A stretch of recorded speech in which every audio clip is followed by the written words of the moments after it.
Walang tagasalin? Isang insulto ba ito? Sa sandaling nagalit ang isang maharlika mula sa gitnang silangan, ang 40 trilyong yen na kontrata ay nagsimulang gumuho ng may kalabog, habang ang lahat ay natigilan sa takot. Isang 55 taong gulang na binatilyo na naglilinis ng sahig ng hotel ang tumayo. Walang magulang, walang tahanan, isang anino na hindi napapansin ng sinuman. Ang batang iyon ang nagligtas ng buhay ng maharlika sa pamamagitan ng matatas na Arabic, ngunit hindi alam ng binatilyo na babaguhin ng pangyayaring ito ang kanyang buong buhay at ang lihim na nakatago sa kanyang dugo.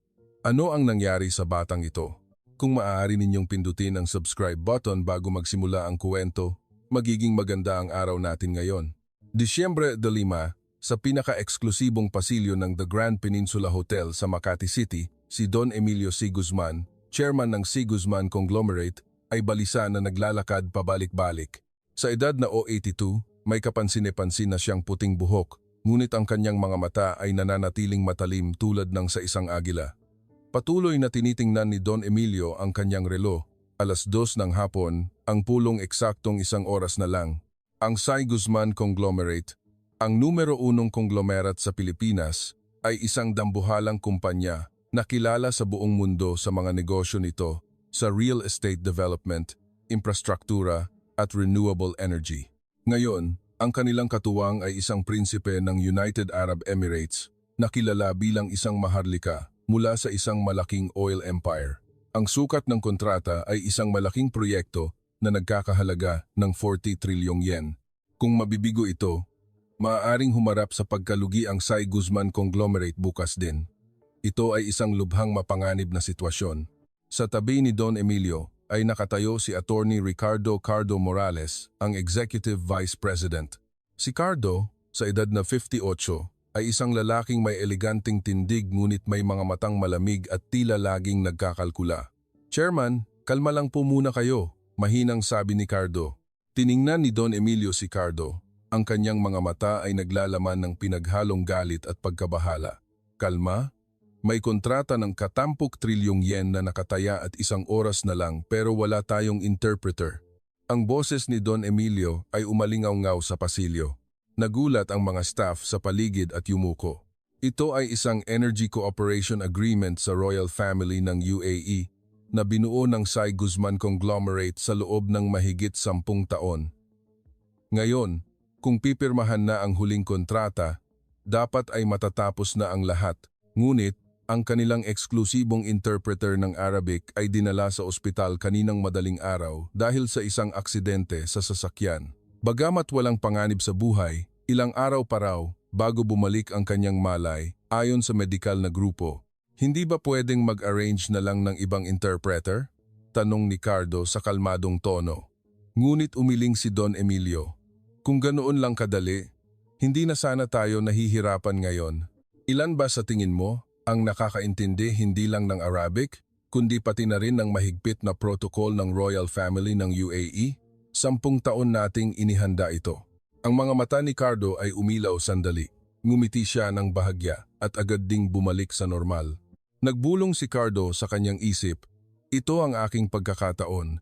Ang succession plan ng C. Guzman Conglomerate ay hindi pa formal na naitatag.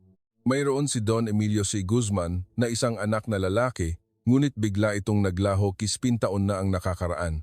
Pagkalipas ng ilang taon, dumating ang balita na namatay siya sa isang aksidente sa sasakyan, ngunit hindi na nalaman ang kinaroroonan ng kanyang anak.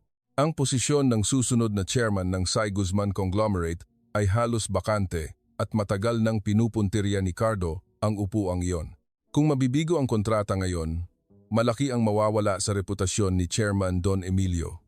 Siyempre, kailangan niyang magpanggap na nag-aalala. Ako na lang po ulit ang maghahanap ng interpreter, Chairman, sabi ni Cardo at magalang na yumuko. Ngunit winagayway ni Don Emilio ang kanyang kamay upang pigilan siya. Huwag na. Wala na tayong oras para maghanap pa. Sa mismong sandaling iyon, bumukas ang pinto ng elevator at isang lalaki ang humahangos palabas. Ito ay si Mang Tonyo, ang personal na driver ni Don Emilio. Si Mang Tonyo, sa edad na 61, ay isang tapat na alalay na naglingkod kay Don Emilio ng mahigit 25 taon. Chairman, Dumating na po ang kanyang kamahalan, ang prinsipe. Ulat ni Mang Tonyo, habol hininga. Nagulantang ang mukha ni Don Emilio. Dumating na? 1 oras na mas maaga sa schedule. Gusto po ng prinsipe na bilisan ang pulong, sabi ni Mang Tonyo. Mariing ipinikit ni Don Emilio ang kanyang mga mata. Mas maaga pa sa schedule ang pulong at wala silang interpreter. Sumakit ang puso ni Mang Tonyo. Sa unang pagkakataon sa loob ng 25 taon, nakita niya ang chairman na ganito kagulo. Bumaba na po tayo sa lobby, chairman, sabi ni Cardo. Napabuntong hininga si Don Emilio at dahan-dahang tumango. Ha, sige, sana ay maging maayos ang lahat. Naglakad si Don Emilio patungo sa elevator nang may mabibigat na hakbang. Sa parehong oras, sa VIP lounge ng hotel, isang 17 taong gulang na binatilyo na nagngangalang Ren de la Cruz ang nakaluhod sa sulok ng lounge. Suot ang kupas na windbreaker at sapatos na basag ang swelas, si Ren ay isang pansamantalang boy na ipinadala mula sa subcontracted cleaning company ng hotel. Siya ang pinakamababang posisyon, tinatawag sa radyo kapag may nagtapon ng inumin, may nabasag na plato o maruming banyo. Kasalukuyan niyang pinupunasan ng maingat ang natapong red wine sa sahig ng lounge gamit ang basang-basahan.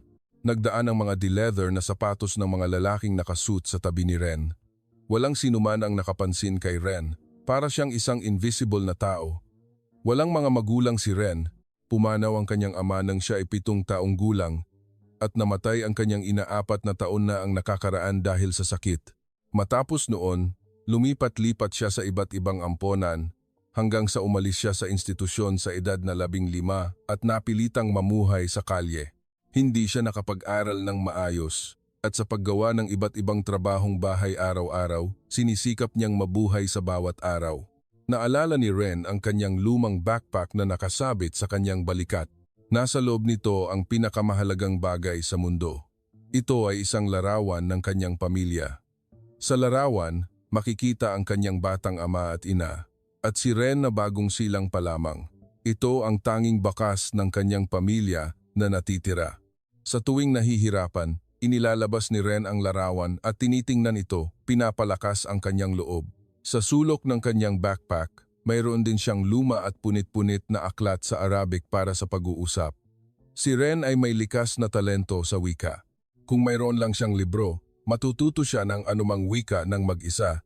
Natutunan niya ang English, Chinese, Korean at pati na rin Arabic sa pamamagitan ng pag-aaral ng mag-isa gamit ang mga aklat na hiniram niya sa aklatan at libreng wifi. Ngunit hindi agad napakinabangan ang kanyang talento. Gaano man karaming wika ang kanyang alam, wala namang trabahong ibibigay sa isang 15 taong gulang na batang lansangan. Tumingin si Ren sa dulo ng lounge. Sunod-sunod na pumapasok ang mga itim na luxury car sa driveway ng hotel at bumababa ang mga tao mula sa gitnang silangan na nakasuot ng puting tradisyonal na kasuotan. Sila ay mga tao mula sa ibang mundo, ibang-iba sa kanya. Tahimik na ipinagpatuloy ni Ren ang paglilinis ng sahig. Ang babaeng may hawak na branded bag na dumaan sa tabi niya ay malayo siyang iniiwasan at ang lalaking nakasuit ay panandalian lang siyang tiningnan ng may malalim na ekspresyon bago lumagpas. Sanay na si Ren dito, hindi man lang nagbago ang kanyang ekspresyon. Pagkaraan ng ilang sandali, nagsimulang magulo ang dulo ng lounge. Kumalabog ang lobby at ang mga mukha ng mga security guard ay seryoso. Nang mga sandaling iyon, narinig niya ang Arabic na wika mula sa kabilang panig ng bukas na pinto. Pinakinggan ni Ren ng maigi. Ang Arabic ang pinakahuling wikang natutunan niya, ngunit naiintindihan niya ang pang-araw-araw na pag-uusap. Walang interpreter? Anong klasing insulto ito? Ang boses ng isang lalaki na sumisigaw sa Arabic ay umalingaw-ngaw sa buong lobby. Naiintindihan ni Ren ang nilalaman at nanlaki ang kanyang mga mata. Walang interpreter. Pagkaraan ng ilang sandali, narinig niya ang boses ng isang matandang lalaki na desperadong nagpapaliwanag sa Hapon. Kanyang kamahalan, lubos po kaming humihingi ng paumanhin. Ang aming interpreter ay biglang na aksidente. Muling tinaasan ng boses ang lalaking Arabic. Ang isang tao na magsasara ng 40 trilyong yen na kontrata ay hindi man lang makapaghanda ng isang interpreter. Nagsimulang kumabog ng malakas ang puso ni Ren. 40 trilyong yen? Hindi niya kayang isipin kung gaano kalaki iyon. Ngunit sa sandaling iyon, may napansin si Ren na kakaiba. Ang boses ng lalaking sumisigaw sa Arabic ay parang kakaiba. Bagamat tila puno ng galit, may kung anong kahinaan dito. Parang isang taong may sakit na pinipilit lamang na itaas ang kanyang boses. Lumapit si Ren sa dulo ng lounge. Nakita niya ang nasa likod ng harang, isang lalaking nasa kalagitnaan ng 30s, nakasuot ng puting tradisyonal na kasuotan, ang nakaupo sa sofa. Nagalit ang kanyang ekspresyon, ngunit ang kanyang mukha ay maputla at puno ng pawis. Bahagyang nanginginig ang mga kamay ng lalaki. Hawak niya ang kanyang lalamunan sa isang kamay at bawat hinga niya ay may tunog ng paghihirap. Nanlaki ang mga mata ni Ren. Hindi iyon galit. Nakita na niya ang iba't ibang sitwasyon sa ampunan. May isang kasama niya roon na may allergy sa hipon ang nakakain ng fried shrimp nang hindi sinasadya at natumba dahil hindi na makahinga. Sa panahong iyon, namutla rin ang kanyang mukha at hinawakan niya ang kanyang lalamunan. Allergic reaction yan. Nagsimulang bumilis ang tibok ng puso ni Ren. Hindi pala sumisigaw ang lalaki dahil sa galit. Nagkaroon siya ng allergic reaction sa isang bagay. At lumalala ang reaksyon na iyon sa bawat sandali. Ngunit tila walang sinuman sa paligid ang nakakapansin nito. Tumigil si Ren at nag-alinlangan. Siguradong mga importanteng tao ang naroon. Pwede ba akong sumingit? Ngunit kung totoo ngang may allergic reaction ng lalaki, wala na silang oras. Ang matinding allergic reaction ay maaaring kumitil ng buhay sa loob lamang ng ilang minuto. Hindi na nag-alinlangan si Ren. Ibinaba niya ang basahan sa sahig at tumalon papunta sa kabilang panig ng harang. Hinalikan ng malamig na hangin ng aircon ang mukha ni Ren. Ang tunog ng kanyang basag na sapatos ay dumagundong sa marmol na sahig. Hoy, tigil! Isang security guard ang tumakbo patungo kay Ren. Isang malaking lalaki na nakasuot ng itim na suit at may headset ang marahas na humawak sa braso ni Ren. Anong ginagawa ng batang to? Saan ka nang galing? Siya po. Nasa panganib siya. Sigaw ni Ren habang itinuturo ang sofa. Ngunit hindi nakinig ang security guard. Hindi ito lugar para sa iyo. Sinubukan ng security guard na hilahin si Ren patungo sa entrada. Pilit na lumaban si Ren. Gumawa ng ingay ang swelas ng kanyang sapatos sa marmol na sahig. Tito, totoo po. Ang prinsipe ay may allergic reaction. Hindi na po siya makahinga. Umalingaw-ngaw ang boses ni Ren sa buong lobby. Sabay-sabay na napalingon ang lahat ng tao roon kay Ren. Ang mga empleyado ng conglomerate na nakasuot ng itim na suit, ang mga kasama ng UAE Royal Family na nakasuot ng puting kasuotan, at maging si Chairman Don Emilio C. Guzman na nakatayo sa harap ng sofa. Napakunot noo si Don Emilio, isang batang mukhang gusgusin at galing sa kung saan ang gumagawa ng kaguluhan, nakasuot ng kupas na windbreaker, basag na sapatos at may lumang backpack sa balikat. Sa lahat ng anggulo, mukha siyang batang lansangan. Palabasin niyo agad ang batang yan, malamig na utos ni Don Emilio. Dalawa pang empleyado ang lumapit at hinawakan ang magkabilang braso ni Ren. Sa mismong sandaling iyon, kasabay ng isang mahinang ungol, ang Prinsipe Khalid na nakaupo sa sofa ay bumagsak ng pasulong. Bago pa bumagsak ang katawan ng prinsipe sa sahig, dali-dali itong inalayan ng kanyang kasamang nakaupo sa tabi niya. Prinsipe, ang lobby ay naging magulong eksena sa isang iglap. Agad na nagtipon ang mga kasama sa paligid ng prinsipe. Namutla ang mukha ni Don Emilio. Ano ito? Tumawag ng doktor. Bilis! Sigaw ni Don Emilio. Ngunit walang sinuman ang nakakaintindi sa sitwasyon. Walang nakakaalam kung bakit biglang natumba ang prinsipe. Pinakawalan ni Ren ang magpilit na isiningit ni Ren ang kanyang katawan sa pagitan ng mga kasama. Ang mukha ng prinsipe ay namula at namagana.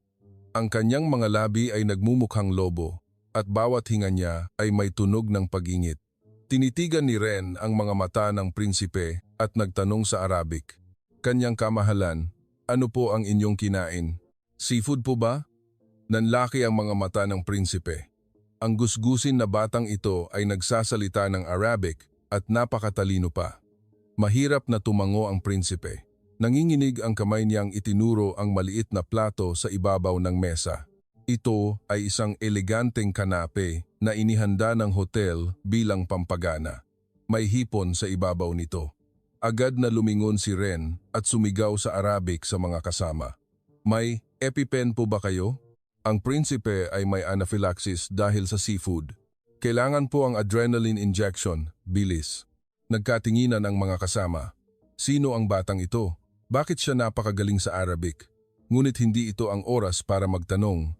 Nagmamadali ang isa sa mga kasama na bumalik sa kanyang bag at naghanap. Lumabas ang isang maliit na syringe. Ito ba? Opo, yan po. Iturok po sa hita niya. Bilis, sabi ni Ren sa isang desperadong boses. Nagmadali ang kasama na itinurok ang syringe sa hita ng prinsipe.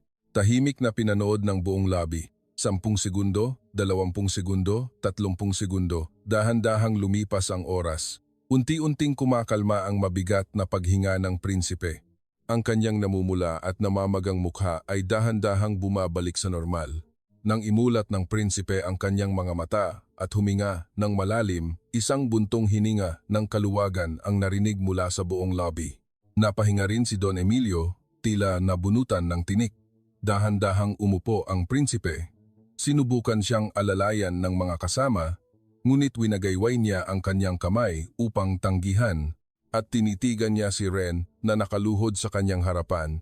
Kupas na windbreaker, basag na sapatos, lumang backpack. Sa lahat ng anggulo, mukha siyang batang lansangan. Ngunit ang batang ito ang nagligtas sa kanyang buhay. Sa matatas na Arabic at tumpak na paghatol, "Anong pangalan mo?" tanong ng prinsipe sa Arabic. Bahagya pa ring paos ang kanyang boses. "Ren de la Cruz po." "Saan mo natutunan ng Arabic?" "Mag-isa ko pong natutunan. Sa mga libro at sa internet." Nanlaki ang mga mata ng prinsipe. Isang self-study? At ganito ang galing? Nakatagpo na ang prinsipe ng maraming interpreter, ngunit ito ang unang pagkakataon na nakita niya ang isang Filipino na gumagamit ng Arabic ng napakanatural. Kamangha-mangha. "Kung wala ka, sigurado akong patay na ako ngayon," sabi ng prinsipe mula sa puso. Nagkibit balikat si Ren. Hindi pa siya kailanman napuri ng ganoong kahanga-hangang tao. Si Don Emilio ay nakamasid sa eksenang ito mula sa malayo. Hindi ka panipaniwala. Ang batang lansangan na iyon ang nagligtas sa prinsipe. Habang sinasabing nag-aral siya ng mag-isa ng Arabic, ang mukha ni Cardo na nakatayo sa tabi ni Don Emilio ay nanigas.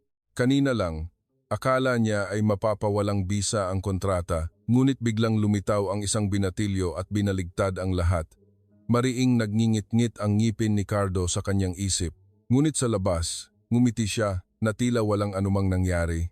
Tumayo ang prinsipe at lumakad patungo kay Don Emilio. Sinalubong ni Don Emilio ang prinsipe nang may tensyonadong ekspresyon. Nagsalita ang prinsipe kay Don Emilio sa Arabic. Hindi ito naintindihan ni Don Emilio, ngunit alam niyang ibang-iba ang ekspresyon ng prinsipe ngayon kaysa kanina. Bumaling ang prinsipe kay Ren. "Pwedeng maging interpreter ka?" Tumango si Ren. Muling nagsalita ang prinsipe. "Sabihin mo sa chairman, kanina, galit na galit ako. Ang kawalan ng interpreter ay naramdaman kong isang kawalang galang. Ngunit ngayon, nagbago ang aking isip." Tumingala si Ren kay Don Emilio at nag-interpret. Sabi po ng prinsipe, galit na galit daw po siya kanina.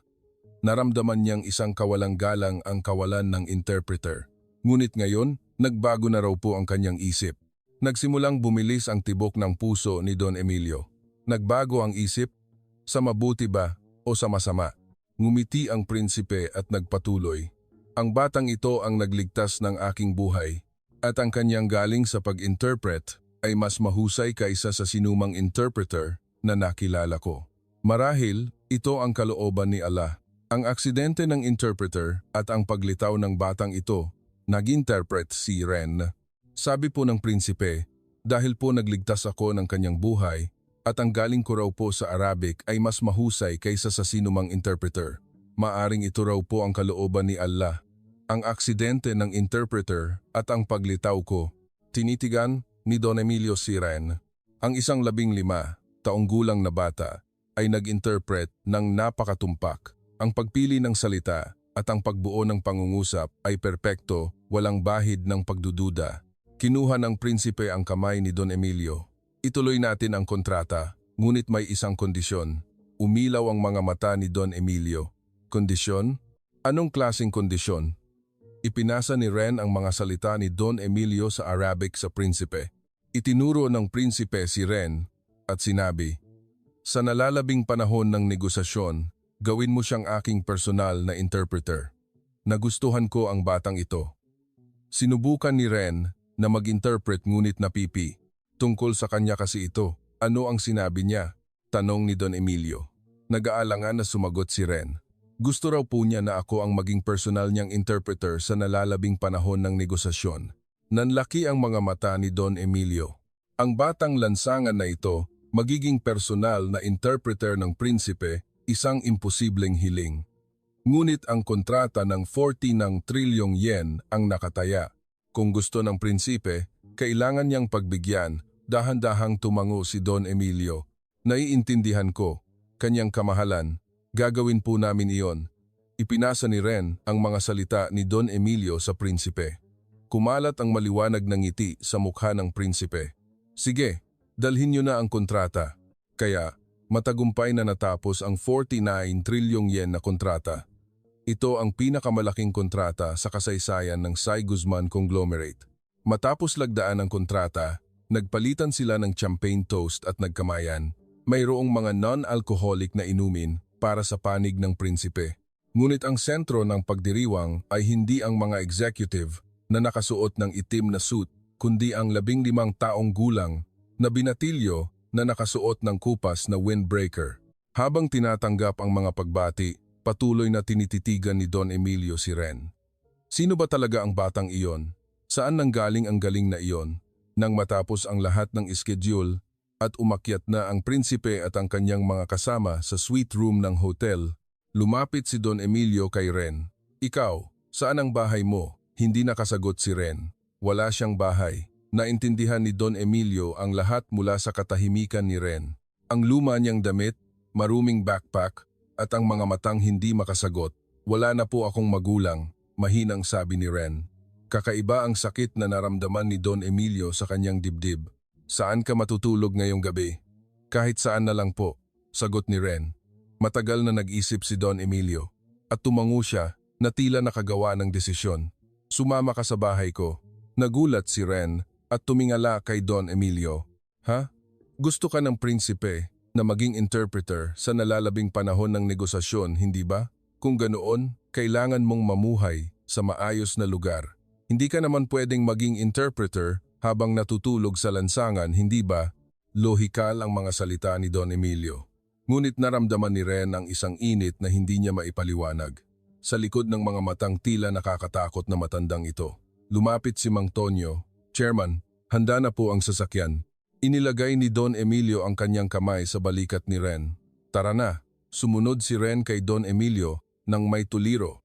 Paglabas nila sa harap ng hotel, isang itim na luxury car ang naghihintay. Binuksan ni Mang Tonyo ang pinto.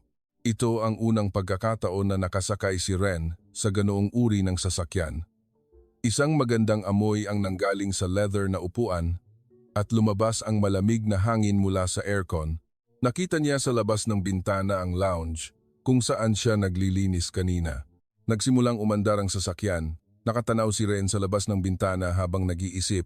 Kaninang umaga, nag-aalala siya kung makakakuha ba siya ng trabahong boy, ngunit ngayon, nakasakay siya sa sasakyan ng nangungunang konglomerat sa Pilipinas. Natatakot siya, ngunit sa parehong oras, may kakaibang excitement.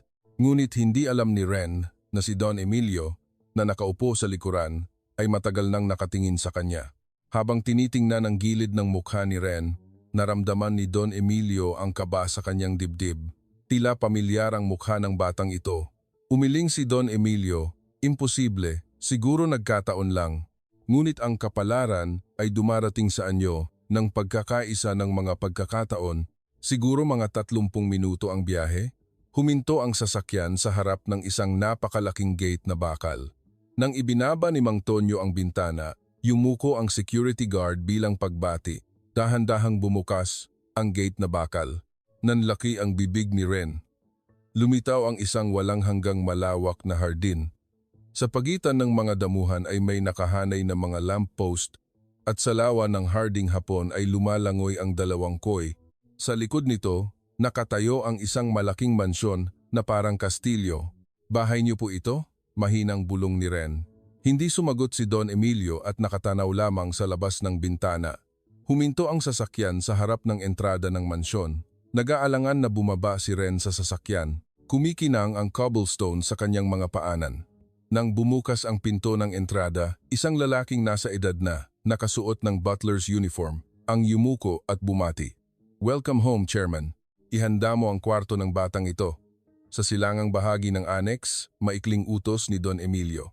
Panandalian tiningnan ng butler si Ren bago tumango. "Masusunod po, dito po kayo." Sinundan ni Ren ang butler ng may tuliro. Paglampas sa entrada at pagpasok sa pasilyo, may isang malaking chandelier na kumikinang mula sa kisame.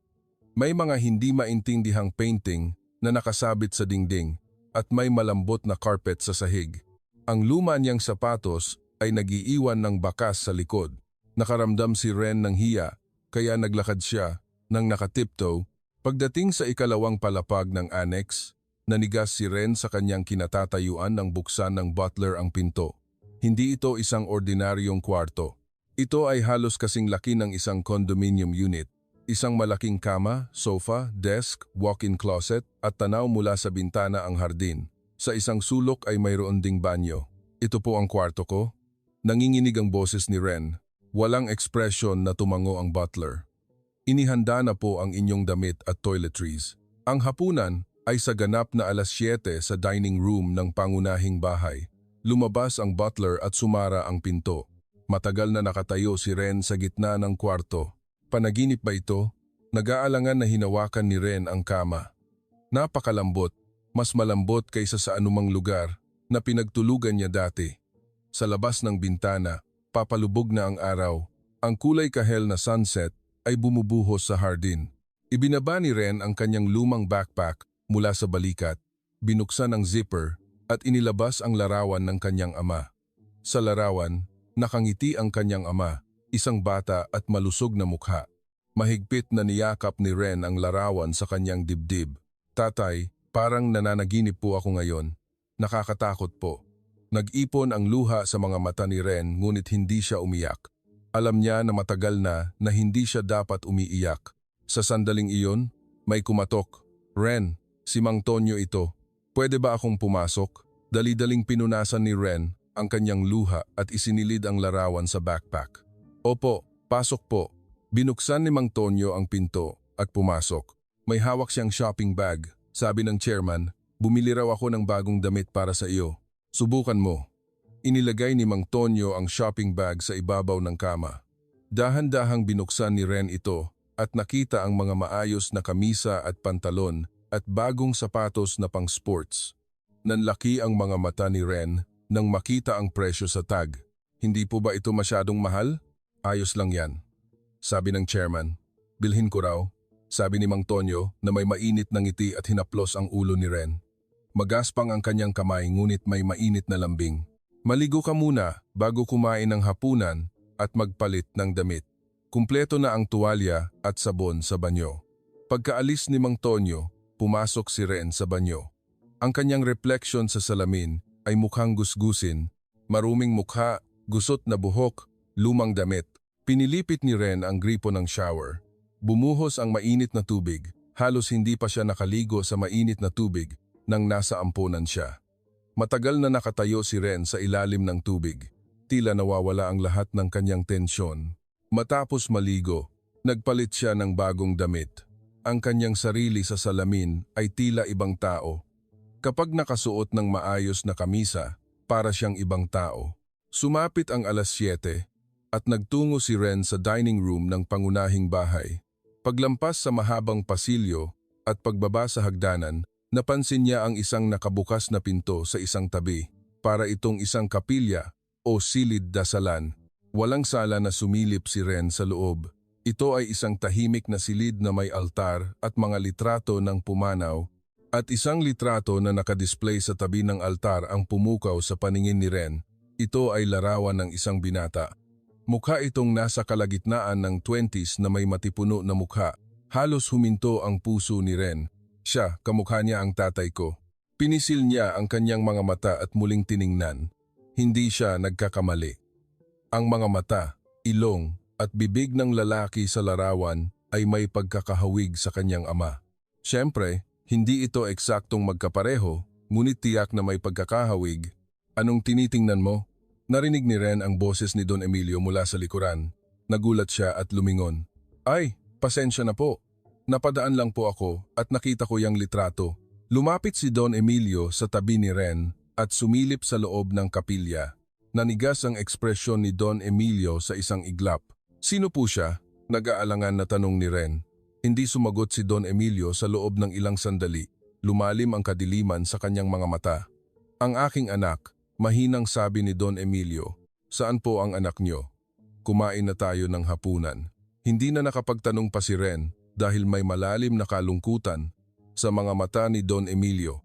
Naunang naglakad si Don Emilio at muling nilingon ni Ren ang litrato bago sumunod. Pagdating sa dining room, may nakahandang mga pagkain sa mahabang mesa, puro mga pagkaing hindi pa nakikita ni Ren. Maraming magagandang lalagyan ng pagkain na parang haute cuisine at maayos na inayos ang mga grilled dishes, sashimi at stews. Umupo ka, sabi ni Don Emilio at itinuro ang upuan sa tapat ng mesa. Nag-aalangan na umupo si Ren sa upuan. Maraming chopsticks na nakalagay at hindi niya alam kung alin ang gagamitin. Tiningnan ni Don Emilio ang awkward na kilos ni Ren at nagsabi, ang prinsipe ay mananatili sa Pilipinas sa loob ng 2 linggo simula bukas. Ikaw ang magiging personal niyang interpreter sa panahong iyon. Opo. Nag-aaral ka ba? Umiling si Ren. Dahil po sa problema sa pamilya. Hindi na tinuloy ni Don Emilio ang pagtatanong. Sa halip, habang kumukuha ng chopsticks, sinabi niya, kumain ka muna. Awkward na hinawakan ni Ren ang chopsticks. Sumubo siya ng nilaga. Kumalat ang lasa ng sabaw sa kanyang bibig. Nanlaki ang kanyang mga mata. Ito ang unang beses na nakakain siya ng ganoon kasarap na pagkain. Matapos kumain, bumalik si Ren sa kanyang kwarto. Nang humiga siya sa kama, tila nawawalan ng lakas ang kanyang buong katawan, ngunit hindi siya makatulog. Ang larawan na nakita niya sa kapilya ay paulit-ulit na lumalabas sa kanyang isip. Ang anak ni Chairman Don Emilio, bakit siya kamukha ng tatay ko? Inilabas muli ni Ren ang larawan ng kanyang ama mula sa kanyang backpack.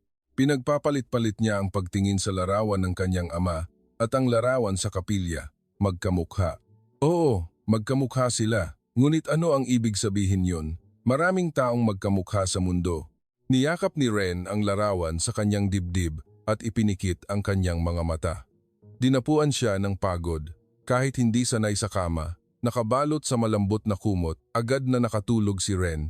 Sa panahong iyon, sa library sa ikalawang palapag ng pangunahing bahay, nakatayo si Don Emilio sa bintana, nakatanaw sa annex. May ilaw sa annex. Kwarto iyon ni Ren. Chairman, narinig niya ang boses ni Mang Tonyo mula sa likuran. Ano po ang tingin niyo sa batang iyon? Hindi sumagot si Don Emilio. Matagal siyang nakatanaw sa labas ng bintana bago mahinang bumulong. Hindi ko alam. Kakaiba lang. Kakaiba. Sa tuwing tinitingnan ko ang batang iyon, kumakaba ang dibdib ko. Hindi ko alam kung bakit. Tahimik na tinitigan ni Mang Tonyo ang likod ni Don Emilio.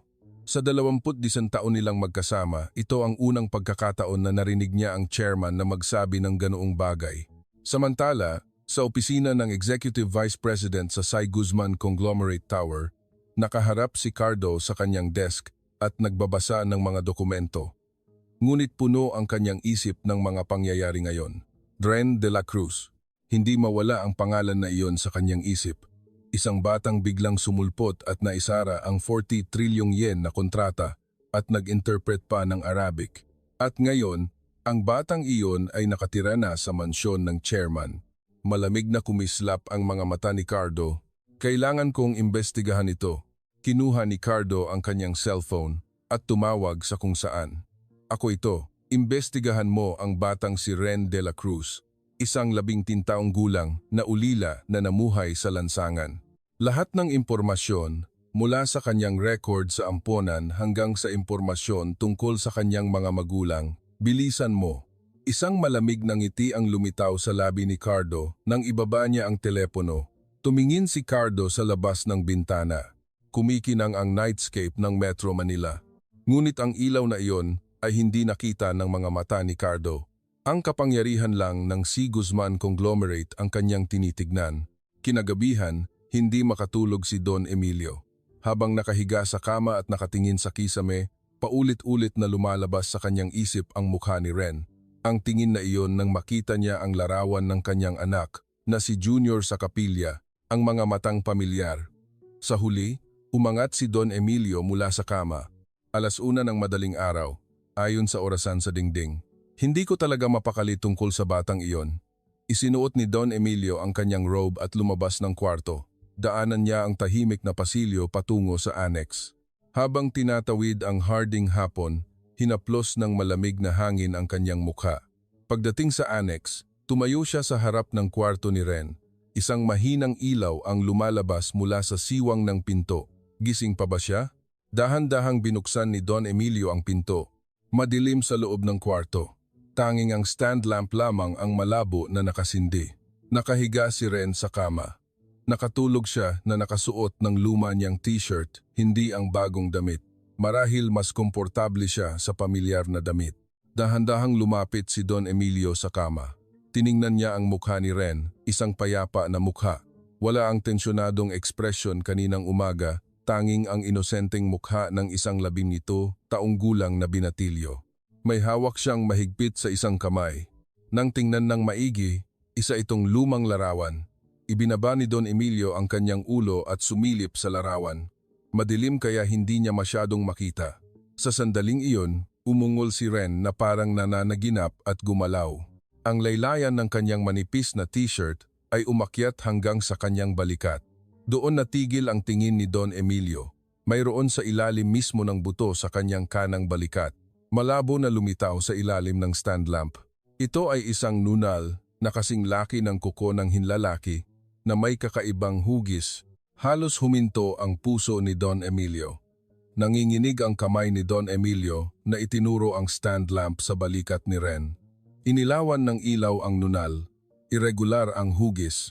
Sa isip ni Don Emilio, dumaan ang mga alaala mula 17 taon na ang nakakaraan na parang kidlat. Naalala niya ang pagpunta nila sa Hot Spring Resort kasama ang kanyang anak na si Junior. Ito ay mga 2 taon bago nawala si Junior.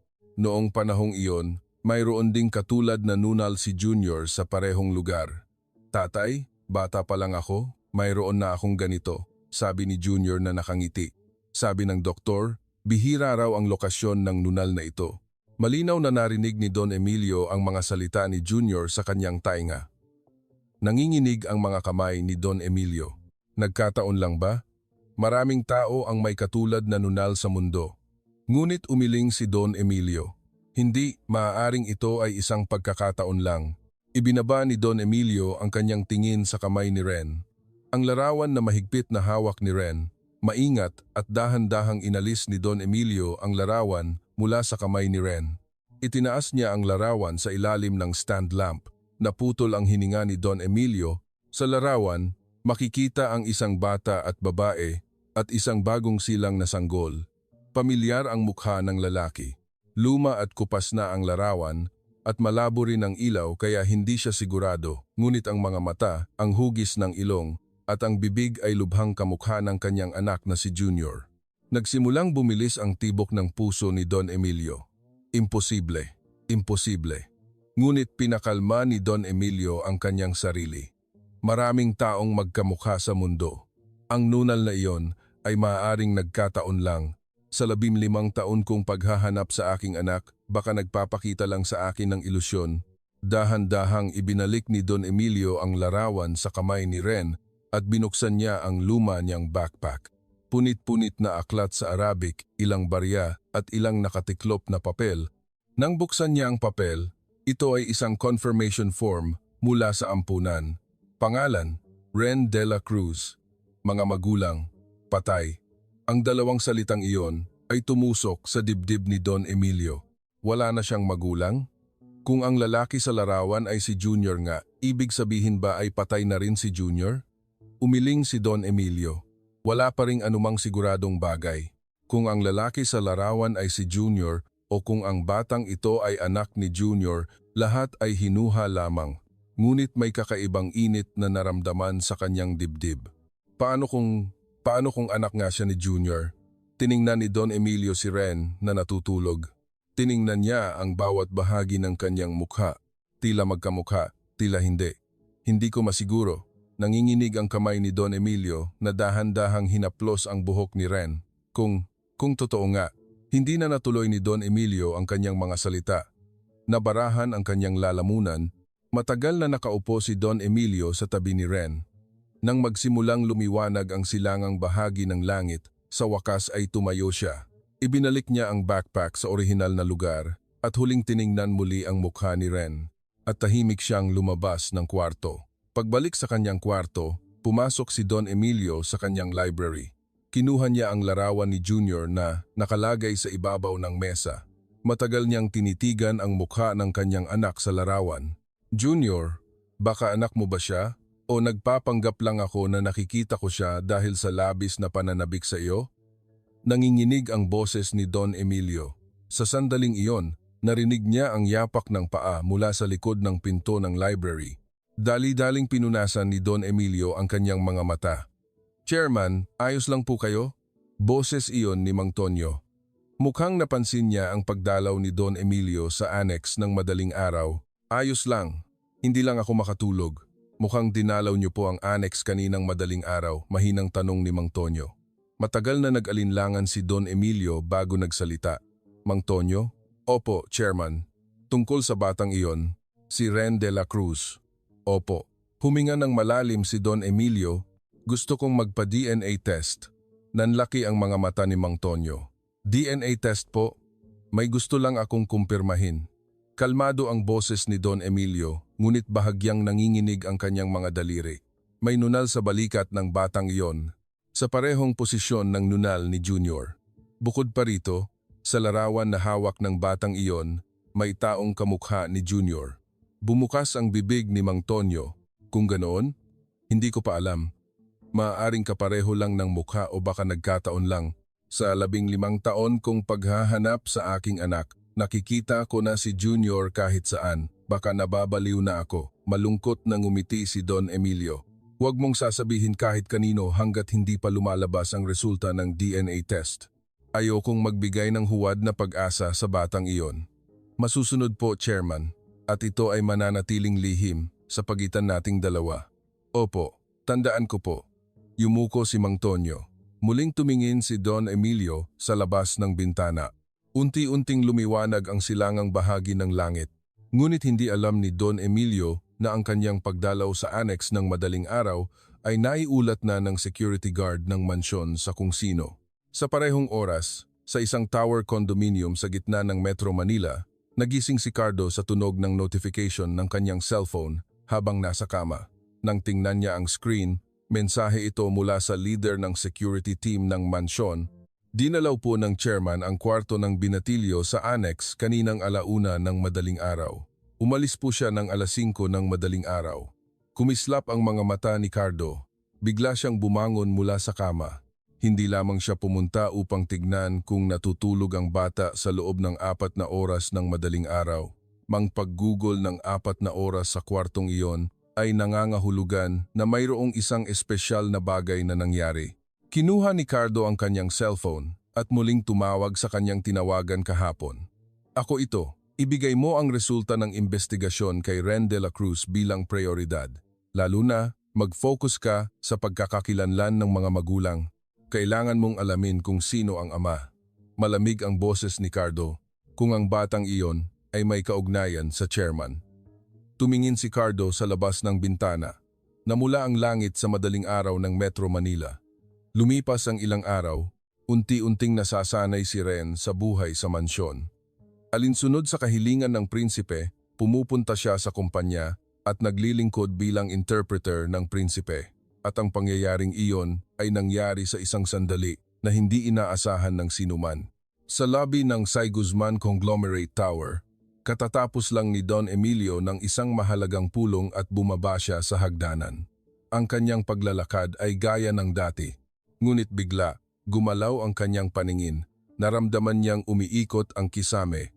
Sinubukan ni Don Emilio na kumapit sa handrail, ngunit sumabit ang kanyang kamay sa hangin, nawala ang lakas sa kanyang mga binti, at humarap siya ng pasulong. Chairman, sumigaw si Ren na nasa ibaba ng hagdanan. Agad na tumakbo si Ren pataas ng hagdanan. Tumalon siya ng 2-3 baitang ng sabay-sabay. Sinalo ni Ren ang bumagsak na katawan ni Don Emilio gamit ang buong lakas niya.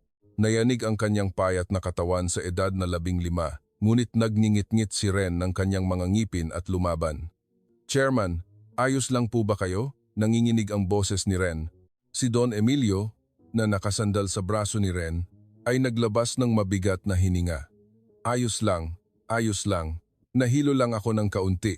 Nagtakbuhan ang mga empleyado. Nagmadali rin si Mang Tonyo na lumapit at inalayan si Don Emilio. Chairman, kailangan niyo pong pumunta sa ospital. Hindi na kailangan ng ospital. Pagod lang siguro ako. Ngunit hindi sumuko si Mang Tonyo. Huwag po. Sa pagkakataong ito, pakinggan niyo ako. Sa huli, sumuko si Don Emilio sa pagiging matigas ni Mang Tonyo at nagtungo sila sa ospital. Sumama rin si Ren sa sasakyan. Ang resulta ng pagsusuri sa ospital ay, sa kabutihang palad, hindi malala. Ito ay temporary orthostatic hypotension at pagkahilo dahil sa labis na pagod. Pinayuhan ng doktor na magpahinga ng sapat, ngunit mula sa araw na iyon, nagsimulang magpakita ng kakaibang sintomas si Don Emilio. Minsan, nakakalimutan niya ang kanyang sinasabi sa gitna ng pulong. Hindi niya maalala ang nilalaman ng dokumento na kababasa niya lang. Minsan, nagkakamali pa siya sa pangalan ng mga empleyado. Nararamdaman mismo ni Don Emilio ang pagbabagong ito. Ngunit ayaw niya itong tanggapin dahil lang ito sa edad ko. Gagaling din ako pag nagpahinga. Sinasabi ni Don Emilio ito sa kanyang sarili. Ngunit may isang mata na maingat na nagmamasid sa bawat detalye. Walang iba kundi si Executive Vice President Cardo Morales. Hindi pinalampas ni Cardo ang anumang pagbabago sa chairman. Ang sandali na naputol ang kanyang mga salita sa pulong, ang kanyang pagbasa muli sa mga dokumento, ang mga pagkakataong nagkamali siya sa pangalan ng mga empleyado. Naitala niya ang lahat sa kanyang isip, isang bahagyang ngiti ang lumitaw sa labi ni Cardo. Sa wakas, dumating na ang pagkakataon. Pagkalipas ng ilang araw, dumating sa kamay ni Cardo ang isang peking medikal na ulat, resulta ng comprehensive medical examination kay Chairman Don Emilio C. Guzman, hinihinalang may early-stage dementia. Napansin ang pagbaba ng memorya at kapansanan sa paghuhusga, may pagkabahala sa kakayahang magsagawa ng trabaho. Habang binabasa ni Cardo ang ulat, itinaas niya ang kanyang kilay. Perpekto, ngunit hindi pa tapos ang kanyang plano. Mayroon siyang ibang tunay na target. Muling binuksan ni Cardo ang resulta ng background investigation kay Ren. Ang ama ni Ren, G. De La Cruz, ay isang kahina-hinalang tao na walang record bago ang 21 taon na ang nakakaraan. Kung si G. De La Cruz ay totoo ngang si Junior Sai Guzman, ibig sabihin ay apo siya ng chairman. Hinding-hindi ko iyon papayagan. Mariing nagngingit-ngit si Cardo ng kanyang mga ngipin. Ang lahat ng kanyang binuo sa loob ng mahabang panahon ay maaaring maging wala. Kinabukasan, kumpleto na sa kamay ni Cardo ang mga peking SNS at messenger data. Tiningnan ni Cardo ang screen sa kanyang laptop. Sa account na ginawa sa pangalan ni Ren, mayroong search history na naghahanap ng kung paano makisama sa mayayamang matatanda at ipinapakita ang palitan ng mensahe na, ayon sa plano, nasiyahang ngumiti si Cardo. Perpekto. Ito lang ay sapat na. Ang peking medikal na ulat at ang peking SNS. Sa dalawang ito, kaya niyang tuluyang paalisin si Ren. Ngunit hindi alam ni Cardo na may mga matang nakakakita sa lahat ng kanyang ginagawa. Si Aling Nena, isang 68 taong gulang na janitress sa C. Guzman Conglomerate Tower, ay mahigit 20 taon nang nagtatrabaho sa paglilinis ng gusaling ito. Siya ay tahimik at hindi kapansin-pansin, ngunit dahil doon, nakita at narinig niya ang lahat. Naglilinis si Aling Nena ng pasilyo hanggang hating gabi. Nang dumaan siya sa harap ng security room, nakarinig siya ng kakaibang usapan ayon sa plano. Ang matandang iyon, naniniwala na siya ng buo. Ilagay mo ang mga mensahe na ganoon. Tumigil si Aling Nena. Nagsimulang bumilis ang tibok ng kanyang puso. Dahan-dahan siyang lumapit sa pinto at inilapit ang kanyang tenga, SNS, peking medikal na ulat, Chairman. Narinig niya ang mga pira-pirasong salita. Kinilabutan si Aling Nena. May masamang plano ang Executive Vice President. May malaking utang na loob si Aling Nena kay Chairman Don Emilio C. Guzman. 12 taon na ang nakakaraan, biglang natumba ang kanyang asawa dahil sa stroke at kinailangan ng emergency surgery. Nang wala silang pambayad sa surgery, binayaran ng chairman ang lahat ng gastos. Pamilya ng taong matagal nang nagtatrabaho sa amin. Natural lang iyan. Ang mga salitang sinabi ng chairman noon ay nakatatak pa rin sa kanyang isip hanggang ngayon. Dahil doon, nakaligtas ang kanyang asawa. Hindi ito kailanman nakalimutan ni Aling Nena sa kanyang buong buhay. Kailangan kong ipaalam sa chairman. Nagpasya si Aling Nena, ngunit delikado pa sa ngayon. Kung magsasalita siya ng walang sapat na ebidensya, maaaring siya pa ang mapahamak. Kaya't nagpasya siyang magmasid muna. At nangako siya sa kanyang sarili na ilalantad ang katotohanan kapag dumating ang pagkakataon. Pagkalipas ng ilang araw, binisita ni Cardo ang library ni Don Emilio. May hawak siyang laptop at isang envelope ng mga dokumento. Malalim at mabigat ang ekspresyon ni Cardo. Chairman, may kailangan po akong sabihin sa inyo. Tumingala si Don Emilio mula sa kanyang mesa. Nakakunot noo siya nang makita ang madilim na ekspresyon ni Cardo. Anong nangyari? Bakit ganyan kaseryoso ang mukha mo? Nagkunwari si Cardo na nag-aalangan bago nagsalita. May kailangan po akong ipakita sa inyo, Chairman. Mas mabuting maghanda po kayo ng kaunti. Naging matalim ang tingin ni Don Emilio. Ano? Bilisan mo. Inilagay ni Cardo ang laptop sa ibabaw ng mesa. Sa screen, naka-display ang account page ng SNS at ang screen ng Messenger. Ito po ang SNS account at Messenger history ni Ren de la Cruz. Matapos naming ipasuri sa isang eksperto, kinumpirma nilang ito ay ang kanyang account. Nanigas ang ekspresyon ni Don Emilio. Nag-scroll si Cardo sa screen. Sa search history, nakahanay ang mga parirala tulad ng paano mapalapit sa mayayamang matatanda, paglapit para sa interes. Sa Messenger, may mga palitan ng mensahe na ayon sa plano. Ang matandang iyon, naniniwala na ng buo. Nanlaki ang mga mata ni Don Emilio. Naramdaman niyang tila bumagsak ang kanyang puso. Ano ito? Nanginginig ang boses ni Don Emilio. Ayoko rin po sanang maniwala, sabi ni Cardo, na may malungkot na ekspresyon. Ngunit ang digital records ay hindi nagsisinungaling. Muling tiningnan ni Don Emilio ang screen. Paulit-ulit niyang tiningnan. Sa bawat pagtingin, tila bumagsak ang kanyang puso. Ang batang iyon, simula pa lang, ganito ang kanyang plano. Kinuha ni Cardo ang envelope ng mga dokumento at inilagay sa ibabaw ng mesa. At ito naman po ang medikal na ulat tungkol sa inyong kalusugan, Chairman. Binuksan ni Don Emilio ang dokumento. Ang mga salitang hinihinalang early stage dementia, pagbaba ng memorya at kapansanan sa paghuhusga ay bumungad sa kanyang paningin. Ano ito? Si Doktor. Si Yabut, ang inyong family doctor, po ang gumawa nito? Mukhang nag-aalala po siya sa inyong kalagayan kamakailan. Patuloy ni Cardo habang maingat na pinipili ang kanyang mga salita. Chairman, sa totoo lang po, simula pa lang, kahina-hinala na sa akin ang batang iyon, si Ren de la Cruz. Tumingala si Don Emilio.